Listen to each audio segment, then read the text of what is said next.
नमस्कार दोस्तों। आज हम संविधान के एक उस अति महत्वपूर्ण मुद्दे के बारे में चर्चा करने वाले हैं जो अक्सर किसी न किसी कारणों से न्यूज़ की हेडलाइंस बना रहता है। जैसा कि आपने कुछ दिनों पहले CAA का मुद्दा सुना होगा, काफ़ी प्रोटेस्ट हो रहा था उसके बारे में, उसके विरोध में, उसके अगेंस्ट में, है ना। और कई बार ये जो आर्टिकल है, ये जो मुद्दा है, वो न्यूज़ में रहता है। जी हाँ दोस्तों, मैं बात कर रहा हूँ आर्टिकल 14 की। आपके दिमाग में हो सकता है, जैसे मैंने CA का नाम लिया तो आपके मन में ये सवाल उठने लगा रहा होगा कि कहीं मैं आर्टिकल 14 की बात तो नहीं कर रहा हूँ। तो बिल्कुल, मैं आर्टिकल 14 के बारे में ही चर्चा करने वाला हूँ। आर्टिकल 14 जो कि इस संविधान का, जो कि मैंने यहाँ पे इमेज लगा के रखी है, इस संविधान की किताब है। इस किताब में जो भाग 3 है, भाग का मतलब पार्ट समझिए, लेसन समझिए। जैसे किसी किताब में 1 लेसन, 2 लेसन, 3 लेसन, 20, 25, 30 लेसन होते हैं, वैसे इसमें भी 22 लेसन है, 22 पार्ट है ना। मूल संविधान में 22 पार्ट, और उस 22 पार्ट में तीसरा वाला जो पार्ट है, तीसरा वाला जो लेसन है, उस तीसरे वाले लेसन में मौलिक अधिकारों का वर्णन दिया गया है ना। मौलिक अधिकारों का जो वर्णन है वो आर्टिकल 12 से लेकर आर्टिकल 35 तक दिया गया है। तो आर्टिकल 12 और आर्टिकल 13 के बारे में अपन फिर कभी चर्चा करेंगे। वो दोनों भी महत्वपूर्ण आर्टिकल हैं। एक आर्टिकल 12 में राज्य के बारे में बताया गया, और आर्टिकल 13 में न्यायिक पुनरावलोकन, जुडिशियल रिव्यू के बारे में बताया गया है। अब बात करते हैं आर्टिकल 14, जो कि 12 और 13 के बाद आता है। आर्टिकल 14 जिसमें कहा गया है समानता का अधिकार, है ना, समानता का अधिकार। तो ये समानता का अधिकार जो है कितना व्यापक है, इसकी चर्चा अपन अभी करेंगे थोड़ी देर से। एग्जाम्पल के माध्यम से चीज़ों को मैं आपको समझाऊंगा, ताकि एकदम पूरी तरह से जब आप वीडियो कंप्लीट करें तो आप के मन में इमेज सेट हो जाए इस आर्टिकल के प्रति। और ख़ासकर इस आर्टिकल को समझने के लिए इसके अंदर की जो टर्मिनोलॉजी है, जो महत्वपूर्ण शब्द हैं, उनको समझना अति महत्वपूर्ण है। और वो शब्द हैं जिनकी मैं चर्चा करने वाला हूँ। पहला है विधि के समक्ष समता, है ना, इक्वलिटी बिफोर लॉ। और दूसरा जो मैं बताने वाला हूँ, विधियों का समान संरक्षण, विधियों का समान संरक्षण अर्थात equal protection of law, equal protection of law. ठीक है। तो ये दोनों ऐसी टर्मिनोलॉजी है जिसे पढ़ने वाले लोग या पढ़ाने वाले भी, मैं कह सकता हूँ, सभी की बात नहीं कर रहा हूँ, पर कुछ लोग इसे एक ही समझ बैठते हैं, एक ही समझ बैठते हैं कि दोनों चीज़ें लगभग लगभग एक ही हैं, इनमें कोई विशेष अंतर नहीं है। लेकिन जो वास्तव में जिस व्यक्ति ने या शिक्षक ने या कानूनविद ने इसको बहुत ही गहराई से पढ़ा है, समझा है चीज़ों को, तो वो बिल्कुल ये नहीं कहेगा कि ये दोनों चीज़ें एक हैं। इनमें काफ़ी ज़्यादा अंतर है, और वो अंतर मैं आपको बिल्कुल इमेज के माध्यम से समझाऊंगा, एक डायग्राम बना के समझाऊंगा, ताकि आपके अंदर इस आर्टिकल के प्रति एक ऐसी इमेज क्रिएट हो जाए जो जीवन में दोबारा कभी ना तो भूले और ना ही आप उसे भूलने दें। और अगर वो सेट हो जाएगी तो डेफिनेटली भूलने का तो सवाल उठता ही नहीं है। बस एक बार जब कभी भी थोड़ा सा दिक्कत हो तो वीडियो आप देख लेना, चीज़ें क्लियर हो जाएंगी। तो चलिए स्टार्ट करते हैं आर्टिकल 14। अब जो आर्टिकल 14 में लिखा हुआ है वो आप देख लेना, बहुत सारी बातें लिखी हुई हैं। मेरा मकसद सिर्फ उन दोनों शब्दों को समझाना है जिनकी समझ विकसित नहीं हो पाती लोगों में, और समझाने वाला भी उतने अच्छे से एग्जाम्पल देकर नहीं समझा पाता जितना समझाना चाहिए। मेरा ये प्रयास है कि मैं यहाँ पे आपको 0 लेवल से बताऊँगा, ताकि दोबारा आपको शायद ही आर्टिकल 14 की इन दोनों टर्मिनोलॉजी को पढ़ने का मन करे या ज़रूरत पड़े। चलिए स्टार्ट करते हैं। इसके पहले मैं स्टार्ट करने से पहले मैं एक ब्लैंक पेज लूँगा जिसमें मेरे को सारी चीज़ें बतानी होंगी। ये मैंने ब्लैंक पेज ले लिया। ब्लैंक पेज में मैं पहले पेन वाली चीज़ों को सिलेक्ट कर लेता हूँ। फिर अब मैं स्टार्ट करूँगा कि जो पहला वाला शब्द है विधि, पहला वाला जो शब्द है विधि, 1 मिनट, ये हो गया, ये हो गया। विधि के समक्ष समता, विधि के समक्ष समता, विधि के समक्ष समता। विधि के समक्ष समता एकदम एग्जाम्पल के माध्यम से मैं आपको समझाना स्टार्ट करता हूँ। बस आप ध्यान इसमें लगाइएगा, क्योंकि अगर आपका ध्यान भटकेगा तो चीज़ें समझ में हो सकता ना आए। चलिए स्टार्ट करते हैं। मान लेते हैं कि ये कोई संविधान की किताब है। कोई क्या, जो मैंने अभी थोड़ी देर पहले दिखाई वही संविधान की किताब है। उस संविधान में बहुत सारी चीज़ें लिखी हुई हैं, अलग अलग पार्ट में अलग अलग चीज़ें लिखी हुई हैं। तो समझ लेना कि जो चीज़ें लिखी हैं उसके अंदर वो कानून है। वो क्या है? कानून है। ठीक, कानून, ध्यान से समझिएगा। उसके अंदर जो लिखा है वो कानून है, विधि है, उसको अपन विधि कहते हैं। अब यहाँ पे कोई व्यक्ति ए है और कोई व्यक्ति बी है। ध्यान से समझिएगा, कोई व्यक्ति ए, कोई व्यक्ति बी। व्यक्ति ए बहुत ही गरीब तबके का है। ये समझ लीजिए कि रोड छाप समझने में क्या जाता है, रोड छाप है। और ये बी कोई अंबानी लेवल का व्यक्ति होगा, अंबानी लेवल का कोई व्यक्ति होगा, उसी टाइप का होगा, उसी लेवल का होगा, है ना, सक्षम हर एंगल से। और ये बेचारा काफ़ी ज़्यादा गरीब तबके का, दबे हुए तबके का। मान लेते हैं कि इस व्यक्ति ने, एक व्यक्ति कोई सी है जिसकी हत्या कर दी, या किसी भी व्यक्ति की इसने हत्या कर दी, ए वाले ने। मान लेते हैं कि इस वाले व्यक्ति ने भी किसी की हत्या कर दी। अब जब दोनों ने हत्या कर दी तो दोनों ने अपराध कर दिया। क्या कर दिया? अपराध कर दिया। दोनों ने अपराध कर दिया।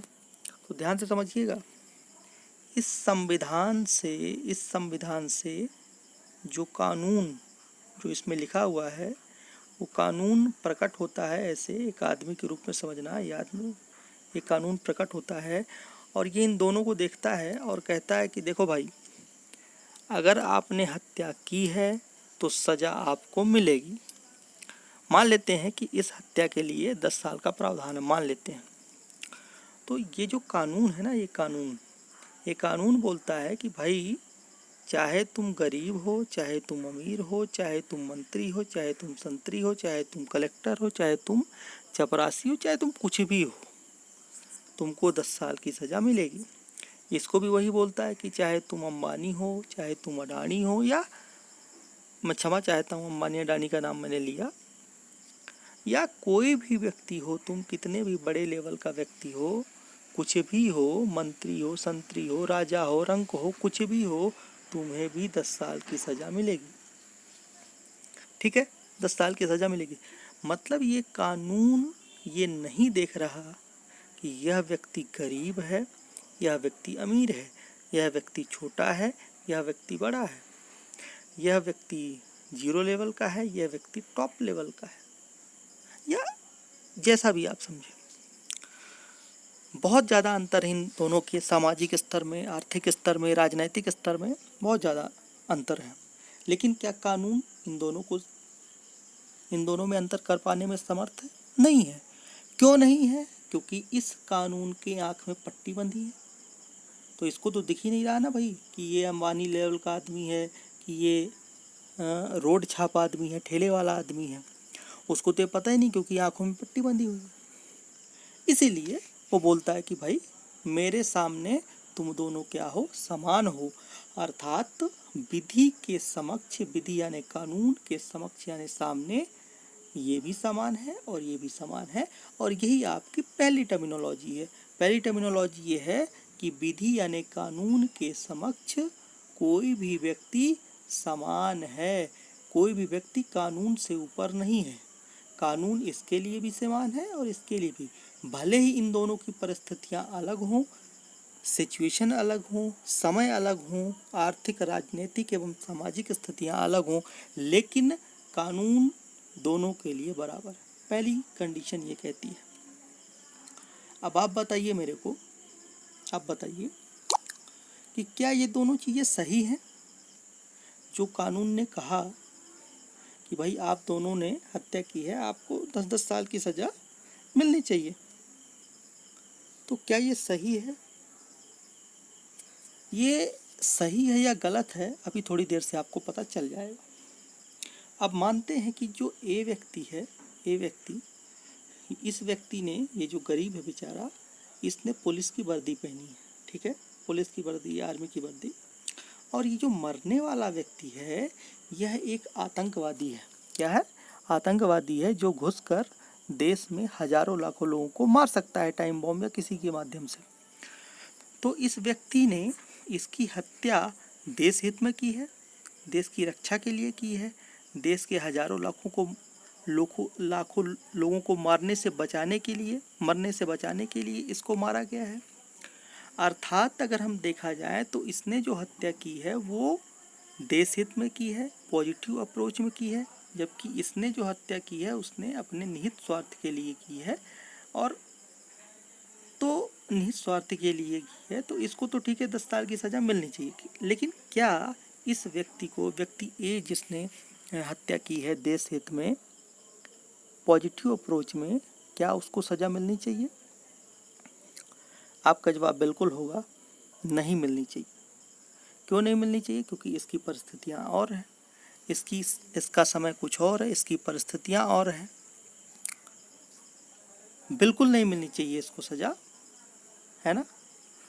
बल्कि सज़ा की जगह इसे क्या मिलना चाहिए? तो आपके मन में ये चीज़ें उठ रही होंगी कि भाई इसको पुरस्कार मिलना चाहिए। बिल्कुल पुरस्कार मिलना चाहिए, क्योंकि इसने आतंकवादी को मारा है, इसने हजारों लाखों लोगों की जान बचाई है, तो इसको पुरस्कार मिलना चाहिए। तो क्या ये कानून इनको पुरस्कार दिला पाता है? नहीं दिला पाता, ठीक है, नहीं दिला पाता। इसीलिए ध्यान रखिएगा, ये वाली जो टर्मिनोलॉजी है, विधि के समक्ष समता, ये नकारात्मक सेंस में यूज की जाती है। किसमें की जाती है? नकारात्मक सेंस में। क्योंकि कानून किसी को ये नहीं देखता कि इसकी परिस्थिति क्या है, इसने किस रिस्पेक्ट में हत्या की है, इसकी परिस्थिति क्या है, इसने किस रिस्पेक्ट में हत्या की है, किस सिचुएशन में हत्या की है। उसको इससे कोई लेना देना नहीं है कि सामने कौन व्यक्ति है, किस परिस्थिति में हत्या की है। वो तो बस इतना जानता है कि 10 साल की अगर सज़ा का प्रावधान है तो देना चाहिए। पर अगर ऐसा चलता रहा, ऐसा होता रहा, तो क्या प्राकृतिक न्याय की अवधारणा सार्थक हो पाएगी? क्या मोरल कोड ऑफ कंडक्ट की अवधारणा सार्थक हो पाएगी? बिल्कुल नहीं हो पाएगी। तो इस खामी को दूर करने के लिए, ध्यान से समझिएगा, इस खामी को दूर करने के लिए, इस नकारात्मक चीज़ को दूर करने के लिए, या इसके रिस्पेक्ट में या इसके विरुद्ध में जो दूसरी नई चीज़ लाई गई अमेरिका के संविधान से, उसका नाम है विधियों का समान संरक्षण। उसका नाम क्या है? विधियों का समान संरक्षण। ध्यान रखिएगा। जो दूसरी टर्मिनोलॉजी है, जो सकारात्मक सेंस में आप कह सकते हो यूज की जाती है, ये वाली टर्मिनोलॉजी नकारात्मक सेंस में थी, है ना, क्योंकि कानून को कोई लेना देना नहीं है कि सामने कौन सा व्यक्ति है। तो जो अब सकारात्मक टर्मिनोलॉजी जिसे अपन कह सकते हैं अमेरिका के संविधान से ली गई है, उसको अपन कहेंगे, क्या कहेंगे उसे अपन कहेंगे विधियों का समान संरक्षण। विधियों का समान संरक्षण। अब ये विधियों का समान संरक्षण क्या है भाई? इक्वल प्रोटेक्शन ऑफ लॉ क्या है? तो बिल्कुल जीरो लेवल से समझना, इसको भी एग्जाम्पल के माध्यम से समझाऊंगा तो समझ में आ जाएगा। ठीक है, मान लेते हैं कोई व्यक्ति या कोई बच्चा ए है, कोई बच्चा बी है। ये सेकेंड क्लास में है और ये 10th क्लास में है। ठीक है, ये सेकेंड क्लास में, ये थर्ड और ये 10th क्लास में है। मैंने एक पेपर बना के दिया, 10th लेवल का पेपर बना के दिया, एक स्टैंडर्ड पेपर बना के दिया दोनों को कि भाई ये तुम्हारे लिए पेपर है, ये तुम्हारे लिए पेपर है, दोनों लोग सॉल्व करो। पेपर का स्टैंडर्ड बहुत ज़्यादा हाई है। तो आप ये बताओ कि सेकेंड लेवल वाला जो बच्चा होगा तो क्या इस पेपर को सॉल्व कर पाएगा? आप बताइए। आपका जवाब होगा नहीं कर पाएगा। क्यों नहीं कर पाएगा? क्योंकि इसकी परिस्थिति और है, इसके दिमाग का विकास नहीं हुआ है, उतना नहीं हुआ है, उम्र कम है, बहुत सारी चीज़ें हैं, तो ये पेपर सॉल्व नहीं कर पाएगा। जबकि अगर इसकी बात करें तो ये पेपर सॉल्व कर लेगा, क्योंकि इसकी परिस्थिति और है, इसके माइंड का डेवलपमेंट हो चुका है, ये उम्र में भी बड़ा है, इसका मानसिक विकास हो चुका है। तो कहने का मतलब ये कि यदि मैं इस पेपर की जगह कानून रख दूं, कानून है ना, ये कानून मान लो आप, पेपर की जगह कानून रख दूं, तो ये वाला जो कानून है इसके रिस्पेक्ट में सही नहीं है। क्यों? क्योंकि ये छोटा बच्चा है, 2 साल का है, और ये वाला कानून इसके रिस्पेक्ट में सही है। मतलब इन दोनों कानूनों में क्या है? असमानताएं हैं। क्या है? असमानताएं हैं। और इसी असमानता को दूर करने के लिए ही जो नई विधि बनाई गई है उसे कहते हैं इक्वल प्रोटेक्शन ऑफ लॉ, अर्थात विधियों का समान संरक्षण। इस असमानता को दूर करने के लिए कि भाई सेकेंड लेवल का जो बच्चा है उसको 10th लेवल का नहीं बल्कि सेकेंड लेवल का पेपर ही दिया जाना चाहिए, और जो 10th लेवल का बच्चा है उसे 10th लेवल का ही पेपर दिया जाना चाहिए। अगर ऐसा हो जाएगा कि इस परिस्थिति, इस बच्चे को इस परिस्थिति के अनुसार कानून का भार सौंपा गया, या यूं कहें कि इस परिस्थिति के अनुसार अगर इसके साथ कानून अप्लाई किया गया तो इसके साथ न्याय होगा, और इस व्यक्ति के साथ अगर इसकी परिस्थिति के अकॉर्डिंग न्याय को अप्लाई किया गया, कानून को अप्लाई किया गया, तो इसके साथ भी न्याय होगा, अर्थात दोनों के साथ न्याय हो जाएगा, दोनों के साथ न्याय हो जाएगा। यही कहता है आपका सेकेंड वाला जो सेकेंड वाली टर्मिनोलॉजी है जिसे अपन कहते हैं विधियों का समान संरक्षण। मतलब जो विधि और कानून है वो कहती है कि भाई सेकेंड वाले बच्चे, मैं तुम्हारा संरक्षण कर रही हूँ, टेंशन मत लो, तुम्हारे लेवल का पेपर बनाया जाएगा, तुम्हारे लेवल का कानून होगा जो तुम्हारी परिस्थितियों के अकॉर्डिंग होगा। और इस वाले को कहते हैं कि तुम भी टेंशन मत लो, मैं तुम्हारा भी संरक्षण करती हूँ, तुम अगर 10th लेवल के हो तो तुमको 10th लेवल का ही कानून या पेपर बनाया जाएगा। ठीक है, तो मेरे हिसाब से ये चीज़ें आपको समझ में आ गई होंगी कि कानून संरक्षण देता है किसको? जो जिस परिस्थिति के व्यक्ति होता है उसको उस परिस्थिति में उस हिसाब से उसके ऊपर कानून क्या होंगे? अप्लाई होंगे, है ना। चाहे वो व्यक्ति गरीब हो, अमीर हो, दबे हुए तबके का हो, उभरे हुए तबके का हो, या कैसा भी हो, वो जिस परिस्थिति में होगा उसको उसी के हिसाब से ट्रीट किया जाएगा, उसी के हिसाब से कानून क्या होगा? लागू होगा। ये जो कानून की अवधारणा है, ध्यान रखिएगा, ये कानून की अवधारणा कहाँ से ली गई है? अमेरिका के संविधान से ली गई है। भारत ने दोनों चीज़ों को अडॉप्ट किया है। पहला, विधि के समक्ष समता। विधि के समक्ष समता इंग्लैंड के, ब्रिटिश के संविधान से ली गई है ये वाली अवधारणा, है ना।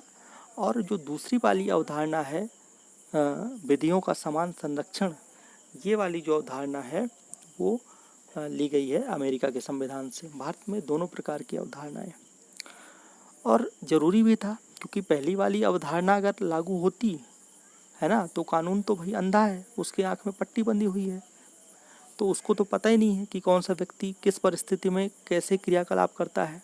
उसको दोनों को समान समझ के और एक जैसा दंड देता। तो ये प्राकृतिक न्याय तो ऐसा नहीं कहता, इसलिए उसके रिस्पेक्ट में या उसके विरुद्ध में, जो भी आप समझें, दूसरा वाला जो कानून लाया गया, दूसरी वाली जो टर्मिनोलॉजी लाई गई, विधियों का समान संरक्षण, उसका मतलब यही है कि जो जिस परिस्थिति का व्यक्ति होगा उसको उसी परिस्थिति के अनुसार कानून के हिसाब से ट्रीट किया जाएगा, व्यवहार किया जाएगा या कानून अप्लाई किया जाएगा। ठीक है, तो या अपन यूँ भी कह सकते हैं समझने के लिए कि अब कानून, अगर इस वाले रिस्पेक्ट की बात करें, तो अब कानून के जो आँख में पट्टी है वो निकल गई है। मैं सिर्फ समझने के लिए चीज़ें बता रहा हूँ। पहले वाली अवधारणा में कानून के आँख में पट्टी बंधी थी, उसको तो पता ही नहीं था कौन सा व्यक्ति कौन सामने खड़ा हुआ है। लेकिन सेकेंड वाली जो बात अपन ने की है, चर्चा की है, तो उसमें ये समझिएगा कि उसमें जो व्यक्ति है उसके आंखों से पट्टी उतर गई है। अब उसको ये साफ दिखाई देने लगा है कि सामने वाला व्यक्ति अंबानी के लेवल का है या किसी बड़े लेवल का है, और छोटा वाला व्यक्ति छोटे लेवल का है। छोटे वाले व्यक्ति ने आतंकवादी को मारा है, इसलिए उसको पुरस्कार मिलना चाहिए, और बड़ा वाला व्यक्ति जो भी है उसने हत्या की है, निर्मम हत्या की है या अपने निहित स्वार्थ में की है, तो उसको दंड मिलना चाहिए। ये जो मैंने समझाया है, ये विधियों का समान संरक्षण था और विधि के समक्ष समता थी।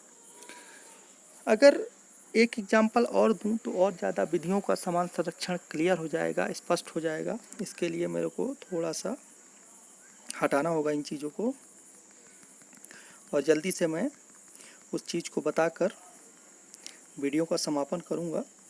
जैसे मान लीजिए एक व्यक्ति, छत की दीवार है ऊपर, एक यहाँ पर टेबल रख दी गई, ये टेबल है, ठीक है, टेबल रख दी गई, ये टेबल है। यहाँ पे एक व्यक्ति ए को चढ़ाया गया और दूसरे व्यक्ति बी को चढ़ाया गया। बी की हाइट ज़्यादा है, ए की हाइट कम है। दोनों को बोला गया कि पैर बिना उठाए छत को छूना है। डेफिनेटली ये वाला व्यक्ति छत को छू लेगा, ये वाला व्यक्ति छत को नहीं छू पाएगा क्योंकि इसकी हाइट कम है। अर्थात कहने का मतलब ये कि इनके साथ समानताएं तो नहीं हो रही हैं। अगर इनके साथ समानताएं आपको करना है तो इसके लिए थोड़ा सा ज़्यादा हाइट वाली टेबल रखो और इसके लिए ये वाली हाइट वाली टेबल रखो। मतलब यदि इनके साथ समानता करनी है तो हमको इनके परिस्थिति के अनुसार कानून का निर्माण करना होगा। अर्थात छोटी हाइट वाले व्यक्ति के हिसाब से कानून अलग होना चाहिए, बड़ी व्यक्ति के हाइट के हिसाब से कानून अलग होना चाहिए, अर्थात टेबल अलग होना चाहिए, जो भी आप समझें।